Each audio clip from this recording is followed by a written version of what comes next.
ஆண்டவருக்கு ஸ்தோத்திரம், ஆண்டவருக்கு மகிமை. இந்த காலையில் உங்களை சந்திக்கிறது சந்தோஷம். வெளிப்படுத்தின விசேஷம் 16ஆம் அதிகாரம் 15வது வசனம். இதோ திருடனை போல் வருகிறேன், தன் மானம் காணப்படத்தக்கதாக நிர்வாணமாய் நடவாதபடிக்கு விழித்து கொண்டு தன் வஸ்திரங்களை காத்து கொள்கிறவன் பாக்கியவான். ஆண்டவருக்கே மகிமை. இதோ திருடனை போல் வருகிறேன். ஆண்டவருடைய வேதத்திலே ஆண்டவர் எழுதியிருக்கிறார், இதோ திருடனை போல் வருகிறேன். கர்த்தருக்கு ஸ்தோத்திரம். ஆண்டவர் ரொம்ப நல்லவராய் இருக்கிறார். என் அன்பு சகோதர சகோதரிகளே, ஆண்டவர் சொல்லுகிறார், இதோ திருடனை போல் வருகிறேன். ஆண்டவர் இந்த உலகத்திற்கு வரப்போகிறார். எப்படி வரப்போகிறார்? திருடனை போல வரப்போகிறார். அதனுடைய அர்த்தம் என்ன? யாரும் அறியாத நேரத்தில் வருவேன், எதிர்பாராத வேளையில் வருவேன், மக்கள் நினையாத நேரத்தில் வருவேன். அதனால்தான் மனுஷகுமாரன் வரும் நாளையாவது நாழிகையாவது ஒருவரும் அறிய முடியாது என்று வேதம் சொல்லுகிறது. மனுஷகுமாரன் வரும் நாளும் தெரியாது, அவர் வரும் நாழிகையும் தெரியாது. அப்படியாய் மனுஷகுமாரன் இந்த உலகத்திற்கு வருவார். ஆண்டவர் தூதர்களோடு வருவார், ஆகாயத்தில் வருவார், பறந்து வருவார். அவர் வரும்போது அது யாருக்குமே தெரிய போறதில்லை. திருடனை போல. திருடன் எப்படி வருவான் உங்களுக்கு தெரியும். திருடன் யார்கிட்டையும் சொல்றதில்லை. என்னைக்கு வரப்போறான், எந்த நிமிஷம் வரப்போறான், எந்த வருஷத்துல வருவான், எந்த மாசத்துல வருவான் தெரியாது. ஆனா திடீர்னு ஒரு நாள் பார்த்தா வீட்டை உடைக்கிறான், பூட்டை உடைக்கிறான், பீரோ உடைக்கிறான், அங்க இருக்கிற பீரோல இருக்கிற பொருள்லாம் அள்ளி எடுக்கிறான், பணத்தை எடுக்கிறான், காசை எடுக்கிறான், நகையெல்லாம் எடுக்கிறான், எடுத்துட்டு போயிடுறான். திருடன் வருகிற விதமா இதோ திருடனை போல் வருகிறேன். ஆண்டவருக்கு ஸ்தோத்திரம். ஆண்டவர் திருடனை போல வருகிறாராம். சகோதர சகோதரிகளே, நீங்கள் ஆயத்தமாயிருங்கள்.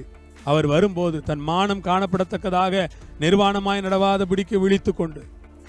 ஆமேன். அங்கே வசனம் சொல்லுகிற, தன் மானம் காணப்படத்தக்கதாக நிர்வாணமாய் நடவாதபடிக்கு விழித்து கொண்டு தன் வஸ்திரங்களை காத்துக் கொள்கிறவன் பாக்கியவான். ஆண்டவருக்கு ஸ்தோத்திரம்.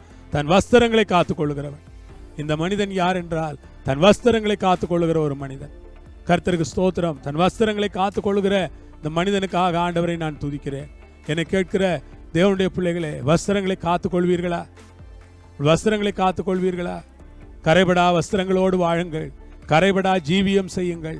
கைகள் கரைபட வேண்டாம், கண்கள் கரைபட வேண்டாம், இதயம் கரைபட வேண்டாம், கால்கள் கரைபட வேண்டாம், வாழ்க்கையிலே சிந்தனைகள் கரைபட வேண்டாம். கரைபடாத கைகளோடு, கரைபடாத மனதோடு, கரைபடாத கண்களோடு, கரைபடாத இருதயத்தோடு ஆண்டவருக்காக வாழுங்கள். அவர்கள்தான் ஆண்டவருடைய வருகையிலே இருப்பார்கள். அதனால்தான் ஆண்டவர் சொன்னார், சமாதானத்தின் தேவன் உங்களை முற்றிலும் பரிசுத்தமாக்குவாராக. உங்கள் ஆவி, ஆத்மா, சரீரம் மூன்றும் கர்த்தராகிய இயேசு கிறிஸ்து வரும்போது குற்றமற்றதாக இருக்கும்படி காக்கப்படுவதாக. ஆண்டவர் எப்படி பரிசுத்தமாக்குறார் பாருங்க. ஆவி, ஆத்மா, சரீரம் மூன்றையும் ஆண்டவர் பரிசுத்தமாக்குகிறார், குற்றமற்றதாய் மாற்றுகிறார். அவர் வரும்போது மூன்றும் குற்றமற்றதாய் இருக்கும்படி காக்கப்படும் என்று ஆண்டவர் சொல்லுகிறார். அதற்காக ஆண்டவருக்கு ஸ்தோத்திரம். ஆம் அன்பானவர்களே, ஆண்டவருடைய வருகையிலே குற்றமற்றவளாய் நிற்க தேவன் நமக்கு கிருபை செய்ய போகிறபடினால் தேவனை நான் ஸ்தோத்திரிக்கிறேன். குற்றமற்ற ஜீவியம் செய்ய ஆண்டவர் உதவி செய்வாராக. ஏனென்றால் அவர் திருடனை போல் வரும்போது என் மானம் காணப்படத்தக்கதாக நிர்வாணமாய் நான் இருந்து விடக்கூடாது. என் மீது ரட்சிப்பின் வஸ்திரம் இருக்க வேண்டும், என் மீது நீதியின் வஸ்திரம் இருக்க வேண்டும், பரிசுத்தாவின் வஸ்திரம் என் மீது இருக்க வேண்டும், என் மீது ஆண்டவருடைய அன்பின் வஸ்திரம் இருக்க வேண்டும், என் மீது கர்த்தருடைய கிருபையின் வஸ்திரங்கள் இருக்க வேண்டும், என் மீது பரிசுத்தவான்களுடைய நீதியை நான் தரித்திருக்க வேண்டும், தேவனுடைய நீதியினால் நான் நிறைந்திருக்க வேண்டும். இவைகளெல்லாம் என்னுடைய வஸ்திரங்களா இருக்கிறது. இந்த வஸ்திரங்களோடு நான் கர்த்தருக்கு முன்பாய் நிற்க கர்த்தர் எனக்கு கிருபை செய்வாராக. ஜெபம் பண்ணலாமா?